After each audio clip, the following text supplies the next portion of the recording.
Hi viewers, and thank you for watching. You know how memory works. Sometimes there are things in our life we remember clearly, other things we don't remember, and we don't know why we remember this or what triggers us to remember things. I have one story from when I was at school which I remember clearly, and this triggered me to give this presentation. And I'll tell you what happened. The teacher was talking to the students in the class. At that exact moment, a particular student was not in the classroom. I cannot remember why he wasn't there. Maybe he was just sick. But whatever the reason, the teacher took advantage of the fact that that student was not there at that exact moment to explain something to us. The teacher was telling us that that particular young man unfortunately had some sort of problems. I don't remember what. And he wasn't happy. At school, he felt lonely. He felt like an outcast. And with all his difficulties, he'd always come home and cry in the afterwards. And she said to us to please be nice to him, try and make friends with him, make him feel welcome. Like on the playground, if there's any group activity, try include him, make him feel welcome. It'll mean so much. And that was a great thing to do, actually. I remember that. And in terms of intentions, I give that teacher 10 out of 10. That is the epitome of a caring educator. But a few thoughts crossed my mind. Though I appreciate what the teacher did and what the teacher wanted to do, I was wondering if that is the best approach. Because there's two issues. Number one, if just suddenly, out of the blue, he's making friends in all directions, he might get suspicious. Like, who told them? Somebody said something. Who was it? And the other issue, and to me this is the bigger risk, is that it just takes one person to go and tell that student, did you hear what the teacher announced to the classroom when you were not there? That could be a nasty student or a forgetful student or just careless, whatever the reason. It just takes one student to tell him. And if that happens, that entire plan just collapses. It's like a pack of cards collapsing to the ground. And we're in a deeper hole than before. And to rebuild the trust will be almost impossible. And given that it takes just one person to tell him, that's why it's a real risk. So this got me thinking then, if I love the intentions but found some issues with the method, what would I do if I was the teacher? And this is what I would do. I would turn it into a more broader plan.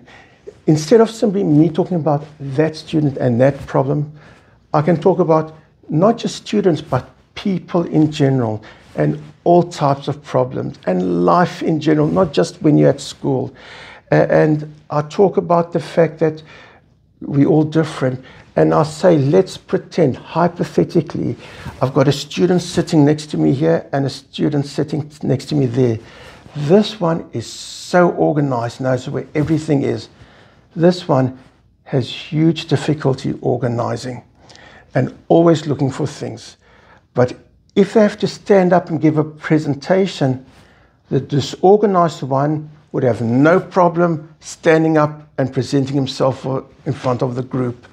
The one who's so organized is scared. How do I present in front of a group of people?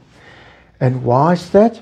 Because we're all different. This one's strength is that one's weakness, and that's one's strength is this one's weakness. And we're all good and not so good at different things. And it's just the way we are. It's no different the fact that one person might have brown hair, another one might have blonde hair, another person red hair. It's what we're born with. It's how we're made. And that's why it's not a shame to not be good at something, because we all built differently. And of course, all of this is not like one lesson. Over time, instilling these concepts into their brains. And as far as I'm concerned, This is not just a strategy. I think this is an absolute truth. This is true. And somewhere along the line, among the fact that we're born with different strengths and weaknesses that we're born with, I'd say some people have difficulty making friends. It's not a shame. It's you're born with. Someone has a problem in their leg and it's difficult walking. That's not a shame. You're born with it. Something in the way their brain or mind works, it's difficulty making friends. And it's always good to help someone. Like, let's say your friend has difficulty walking. It's not their fault. I'm sure if you went out with that friend, you'd accommodate them, walk slower to allow for them to walk.